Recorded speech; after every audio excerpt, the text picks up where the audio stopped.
नमस्कार विद्यार्थ्यांनो. आज आपण राज्यशास्त्राचा पाठ 3 सुरू करूया. भारताची सुरक्षा व्यवस्था हे पाठाचं नाव आहे. तर भारताची सुरक्षा व्यवस्था समजून घेत असताना आपल्याला मागच्या पाठांचा आढावा घ्यावा लागतो किंवा मागच्या पाठातल्या काही कन्सेप्ट आहेत, संकल्पना आहेत, त्या संकल्पना समजून घ्याव्या लागतात. जसं की आपण मागच्या पाठामध्ये परस्परावलंबनाबद्दल चर्चा केली. त्यामध्ये आपल्याला लक्षात आलं होतं की जगातील प्रत्येक राष्ट्र कोणत्या ना कोणत्या कारणासाठी परस्परावर अवलंबून असतात. त्याचबरोबर आपण चर्चा करत असताना आपल्याला हे लक्षात आलं की आंतरराष्ट्रीय व्यवस्थेमध्ये कोणताच देश स्वयंपूर्ण असू शकत नाही आणि म्हणून आंतरराष्ट्रीय व्यवस्थेचं महत्त्वाचं वैशिष्ट्य म्हणजे काय, तर परस्परावलंबन. याबद्दल आपण या अगोदरच्या पाठामध्ये आढावा घेतला होता. त्यानंतर आपण परराष्ट्र धोरणाद्वारे आंतरराष्ट्रीय संबंध कशा पद्धतीनं वृद्धिंगत केले जातात किंवा अन्य राष्ट्राशी कसे व्यवहार करावेत या संदर्भात सुद्धा चर्चा करत असताना परराष्ट्र धोरणाचा आढावा घेतला होता. त्यामध्ये आपल्याला लक्षात आलं होतं की मोजक्याच देशाच्या हिताचं परराष्ट्र धोरण असता कामा नाही, ते प्रत्येक राष्ट्राच्या हिताचं असावं, यासाठी प्रयत्न करावे लागतात. मग कोणत्या राष्ट्रासोबत मैत्री करायची, आंतरराष्ट्रीय राजकारणात नेमकी भूमिका काय घ्यायची, हे प्रत्येक देशाला निर्णय घ्यावे लागतात आणि आंतरराष्ट्रीय व्यवस्थेमध्ये आपलं स्थान निश्चित करावं लागतं आणि त्यासाठी जे धोरण ठरवावं लागतं त्याला परराष्ट्र धोरण असे म्हणतात. हे आपण समजून घेतलं होतं. तर ह्या प्रकरणात आपण थोडंसं पुढं जाऊया.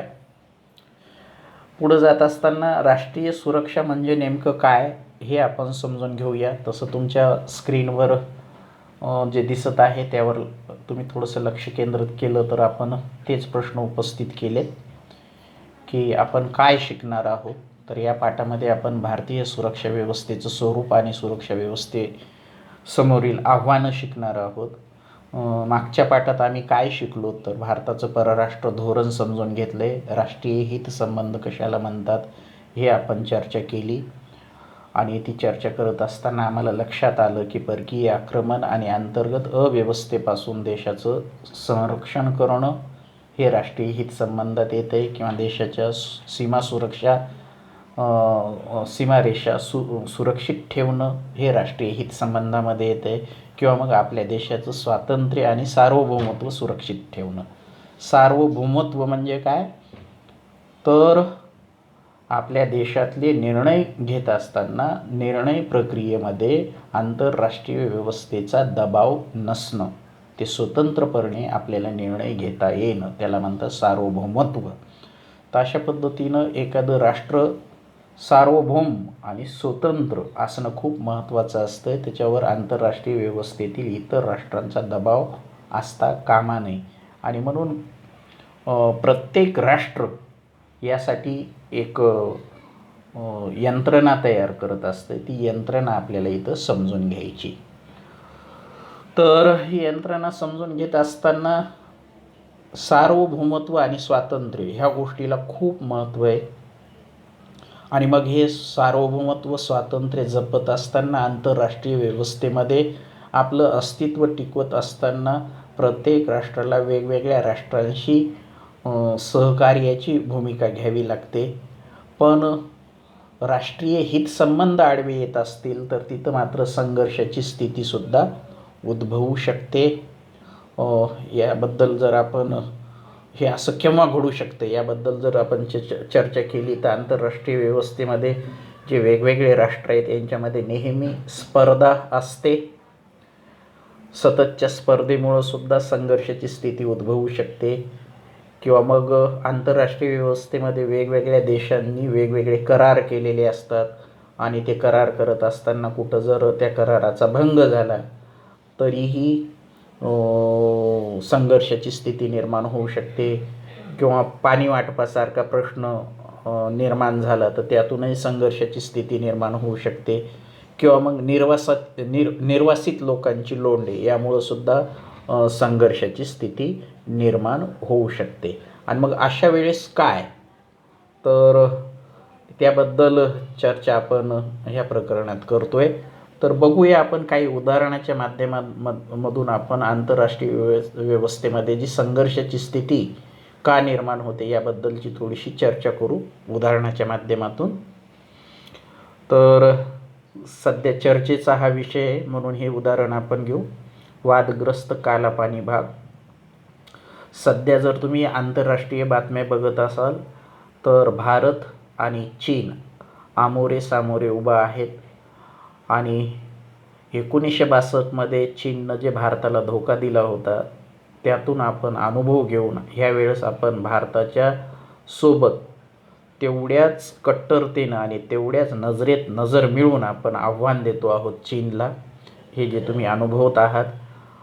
तर इथं आपला जो पारंपरिक मित्र आहे नेपाळ, ह्या नेपाळ नेहमी भारताचा मित्र राहिलेला आहे, पण ह्यावेळेस चीननं भारताला नमवण्यासाठी नेपाळला आपल्या बाजूनं ओढलेलं आहे आणि त्यामुळं मग नेपाळनं ही एक कुरापत भारताच्या विरोधात सुरू केलेली आहे की उत्तराखंडमधून जो मानसरोवरला रस्ता आपण तयार केलेला आहे तर नेपाळ म्हणतं आहे की ती जमीन आमची आहे आणि त्यामुळं भारत आणि नेपाळ यांच्या आंतरराष्ट्रीय संबंधामध्ये संघर्षाची स्थिती निर्माण झालेली आहे, जे की सध्या हे प्रकरण चालू आहे. तुमच्या स्क्रीनवर जर बघितलं तर नेपाळ आणि उत्तराखंडची ही जी बाँड्री आहे तर त्या बाँड्रीवरून कालापानी नावाच्या भागावरून सध्या वाद चालू आहे की भारत सरकारनं या भागातून मानसरोवरला जाण्यासाठीचा एक रस्ता तयार केलेला आहे.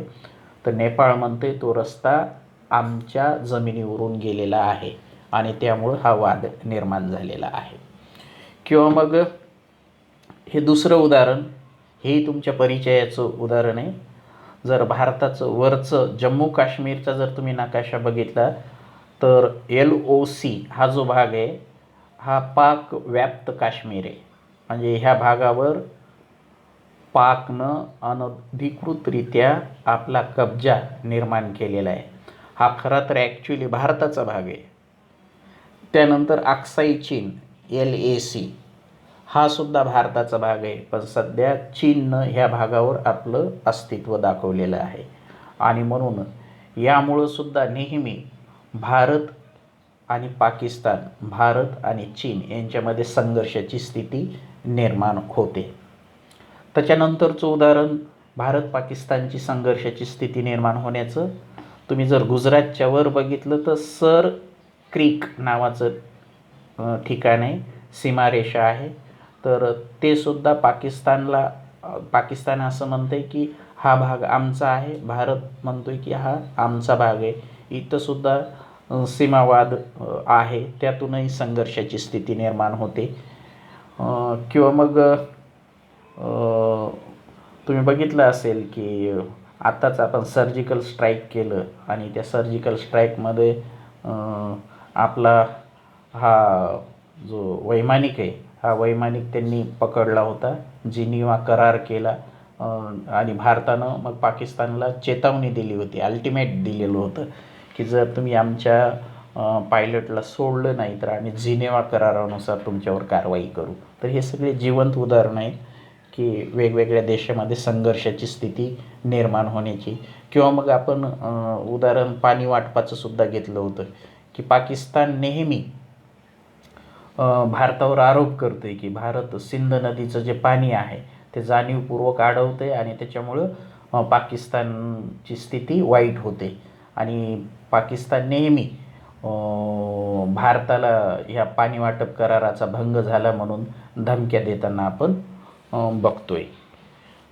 किंवा मग 1971मध्ये भारत पाकिस्तान युद्ध झालं होतं तर त्या युद्धामध्ये सुद्धा आपण सिमला करार केला होता. तर ह्या सिमला कराराचं पाकिस्तानकडून वेळोवेळी उल्लंघन झालेलं आहे. त्याच्या डिटेल्समध्ये आपल्याला जायचं नाही, हे एक उदाहरणं देतो आहे मी की कधी कधी आंतरराष्ट्रीय व्यवस्थेमध्ये संघर्षाची स्थिती उद्भवू शकते. तर भारतानं कशी संघर्षाची स्थिती निर्माण झालेली आहे आणि ह्या संघर्षाची स्थितीमध्ये कसं भारतानं वाटाघाटी करून, चर्चा करून, वेळप्रसंगी युद्ध करून सुद्धा आपलं सार्वभौमत्व आणि सुरक्षा कशी जपलेली आहे, तर याची ही उदाहरणं आपण समजून घेतली. आता आपण थोडंसं पुढं जाऊया. राष्ट्रीय सुरक्षेचे जतन करण्याचे मार्ग आपण समजून घेऊया. आता आपल्याला कळले की आंतरराष्ट्रीय व्यवस्थेमध्ये प्रत्येक देशाला आपलं स्वातंत्र्य आणि सुरक्षितता याचं रक्षण करावं लागतं. तर मग भारताला भारताचे राष्ट्रीय सुरक्षेचे जतन करायचं आहे, तर मग भारतापुढं कोणते मार्ग आहे, किंवा मग आंतरराष्ट्रीय व्यवस्थेतील कोणतेही देश असू देत, त्या देशापुरतं कोणते मार्ग असतात, तर त्याचा आपण चर्चा करूया. तर तुमच्या स्क्रीनवर बघा, राष्ट्राच्या सुरक्षेचा संबंध भौगोलिकतेशी जोडलेला आहे, कारण भौगोलिकदृष्ट्या अधिक निकट असणाऱ्या राष्ट्रांकडून राष्ट्रीय सुरक्षेला धोका निर्माण होण्याची शक्यता असते. आपल्या भौगोलिक सीमारेषांना असलेला धोका कोणता आहे व तो कोणाकडून आहे हे ओळखता येणं महत्त्वाचं आहे. आणि ज्या पद्धतीनं आपण भारताचा जर विचार केला तर भारतानं तो धोका ओळखलेला आहे.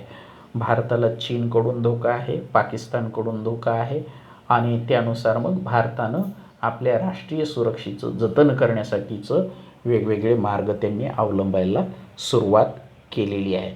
तर ते कसे, तर आपण बघूया. हा धोका दूर ठेवायचा असेल तर त्यासाठी मग राष्ट्राला आपली लष्करी ताकद वाढवावी लागते.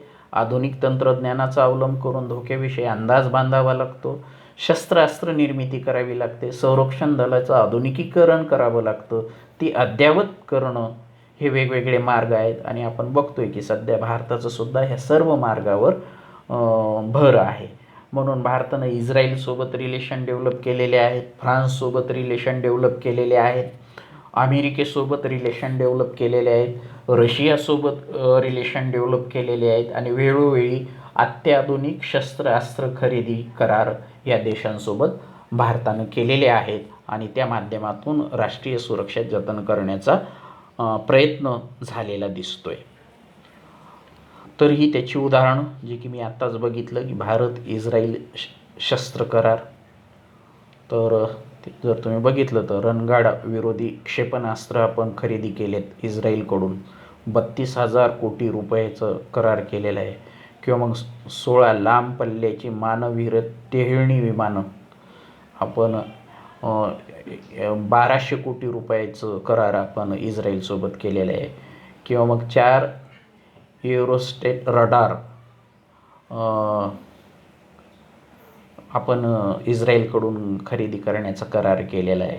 किंवा मग हवाई हल्ला संरक्षण यंत्रणा ज्याला आपण फाल्कन रडार म्हणतो, $1 बिलियन ते फाल्कन रडार आहे, त्यासाठी सुद्धा आपण इस्रायलसोबत करार केलेले आहे. किंवा मग एकदम झटपट हल्ला करणारे जे क्षेपणास्त्र आहेत त्याच्यासाठी सुद्धा आपण इस्रायलसोबत करार केलेला आहे. किंवा मग स्क्रीनवरच बघा, रशियासोबत आपण शस्त्रास्त्र करार केलेला. तर 1 मिनिटात 600 गोळ्या झाडणारी रायफल आपण आपल्या सैनिकासाठी, सीमेवरच्या सैनिकासाठी रशियासोबत तो करार केला. किंवा मग S-400 हे रूसमध्ये बनलेलं सगळ्यात आधुनिक असं मिसाईल रक्षातंत्र आहे. म्हणजे कोणत्या देशानं जर मिसाईलनं हवाई हल्ला केला तर ताबडतोब त्याला प्रत्युत्तर देण्यासाठीची ही यंत्रणा आहे जी की आपण रशियाकडून खरेदी करण्याचा करार केलेला आहे. त्यानंतर आंतरराष्ट्रीय जतन करण्याचा मार्ग बघतोय आपण. युद्धाच्या मार्गाने संघर्ष निराकरण करणं व राष्ट्रीय सुरक्षेची जपणूक करणं हे तणावाचं आहे. जरी आपण अमेरिकेला टप देण्यासाठी किंवा पाकिस्तानला टप देण्यासाठी हे वेगवेगळे शस्त्रास्त्र करार करत असलो, आपलं सैन्य अद्ययावत ठेवत असलो, तरी युद्ध हे कुणालाही परवडणारं नसतं. आणि म्हणून युद्धाशिवाय मग तणाव कमी कसा करायचा हे सगळ्यात मोठा प्रश्न आहे. मग त्याचा मार्ग कोणता, तर ते समजून घेण्या अगोदर आपण आता सध्याची स्थिती जर बघितलं तर आर्मेनिया आणि अझरबैजान या 2 देशामध्ये युद्ध चालू आहे. जवळपास 72,000 सैन्य मारलं गेले आर्मेनियाचं, आणि 49,000 नागरिक मारले गेलेत. म्हणजे ही खूप भयानक स्थिती सध्या चालू आहे, जी की 3ऱ्या महायुद्धाची पार्श्वभूमी तयार होताना दिसते पश्चिम आशियामध्ये.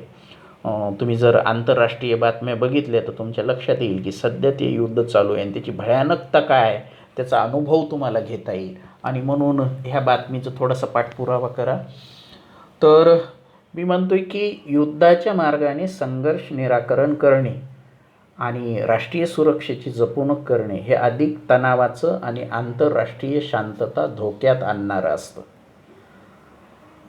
आणि म्हणून काही राष्ट्रे अन्य राष्ट्रांचा पाठिंबा मिळवून राष्ट्रीय सुरक्षेला असणारा धोका कमी करण्याचा प्रयत्न करतात. त्यात आपलंच उदाहरण आपण घेऊया की आपण अमेरिकेसोबत मैत्री करार केला आहे, जपानसोबत मैत्री करार केला आहे, फ्रान्ससोबत मैत्री करार केला आहे की जर चुकून युद्धजन्य परिस्थिती निर्माण झालीच तर कमीत कमी ह्या देशांच्या दबावामुळं चीनसारखा देश भारतासोबत युद्ध खेळण्याची आत्मविश्वास तेवढा दाखवणार नाही. आणि म्हणून आपण अमेरिकेसोबत दृढ मैत्री करार केला आहे.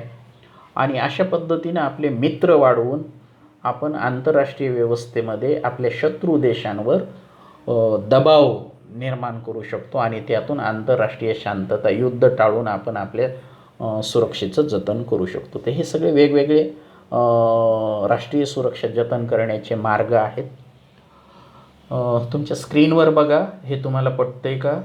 लष्करी ताकद वाढविण्याच्या प्रयत्नात राष्ट्रे परस्परांशी शस्त्रस्पर्धा सुरू करतात. शस्त्रस्पर्धेमुळे असुरक्षिततेची भावना अधिकच वाढते. असुरक्षिततेची भावना अधिकच वाढल्यामुळे राष्ट्रीय सुरक्षेला असणारे धोके वाढतात. हे धोके टाळण्यासाठी शस्त्रस्पर्धेची नव्हे तर शस्त्रकपातीची गरज आहे. तर साहजिकच आहे शस्त्रकपात झाली पाहिजे. साहजिकच आहे कोणत्याही देशानं कोणत्याही देशावर आक्रमण नाही केलं पाहिजे. आंतरराष्ट्रीय व्यवस्थेमध्ये जेवढी शांतता असेल तेवढं वेगवेगळ्या देशांना स्वतःची प्रगती करता येईल. पण ही शस्त्रकपात करणार कोण हा सगळ्यात मोठा प्रश्न आहे. तर हे खूप मोठा चर्चेचा विषय आहे. यावर तुम्ही थोडासा विचार करा. आणि शेवटी बघा, वरचा परिच्छेद तुम्हाला वाचायचा आहे. आंतरराष्ट्रीय संघर्ष शांततेच्या आणि वाटाघाटीच्या माध्यमातून सोडवण्याचा प्रयत्न प्रत्येक राष्ट्राने केला पाहिजे. त्यासाठी राष्ट्रांमधील संवाद आणि देवाणघेवाण वाढली पाहिजे. राष्ट्रामध्ये जितके जास्त परस्परावलंबन तितकी अधिक शांतता व सुरक्षितता वाढेल. त्यामुळे आंतरराष्ट्रीय सहकार्य वाढण्यास चर्चा व वाटाघाटीसाठी वेगवेगळी माध्यमे आणि व्यासपीठे उपलब्ध होतील. आर्थिक नुकसानीच्या भीतीमुळे राष्ट्रे युद्ध टाळण्याचा प्रयत्न करतील. वरून जर मजकूर बघितला आपण तर हे सगळं आपल्याला पटण्यासारखं आहे. आणि म्हणून त्याच्यावर आधारित काही प्रश्न विचारलेत. वरील परिच्छेदातून कोणता संदेश मिळतो? तर साहजिकच आहे आंतरराष्ट्रीय व्यवस्थेमध्ये शांतता असली पाहिजे, परस्पर देशांमध्ये संवाद असला पाहिजे आणि देवाणघेवाण वाढली पाहिजे. तर हा संदेश मिळतो. राष्ट्रामधील संवाद कसा वाढेल? तर साहजिक आहे परस्पर अवलंबनातून. जेवढं परस्पर अवलंबन वाढेल, जेवढा व्यापार वाढेल, जेवढे नागरिकांची देवाणघेवाण होईल तेवढं संवाद वाढीला चालना मिळेल. तिसरा प्रश्न विचारला आहे, आर्थिक नुकसान आणि युद्ध यांच्यात कोणता संबंध आहे? कोणत्याच देशाला आर्थिक नुकसान परवडणारं नाही.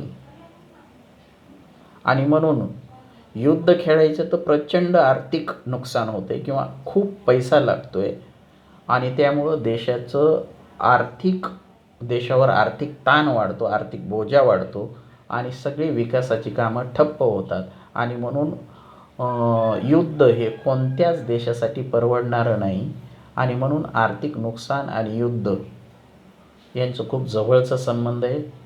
जेवढं युद्ध टाळता येईल आणि जेवढं परस्पर पूरक भूमिका घेता येईल तेवढं आंतरराष्ट्रीय व्यवस्थेच्या शांतता आणि सुरक्षिततेसाठी महत्त्वाचं आहे. तर अशा पद्धतीनं आपण भारताची सुरक्षा यंत्रणा त्याचं स्वरूप समजून घेत असताना आंतरराष्ट्रीय व्यवस्थेमध्ये नेमकं भारत काय करतोय याबद्दलची चर्चा केली. भारतापुढं सुरक्षा व्यवस्था कोणती आव्हानं आहेत याच्याबद्दलची चर्चा केली. आपण याच्या पुढच्या भागामध्ये आपण भारतीय सुरक्षा यंत्रणेचं स्वरूप समजून घेणार आहोत. तर धन्यवाद. इथं आपण थांबूया.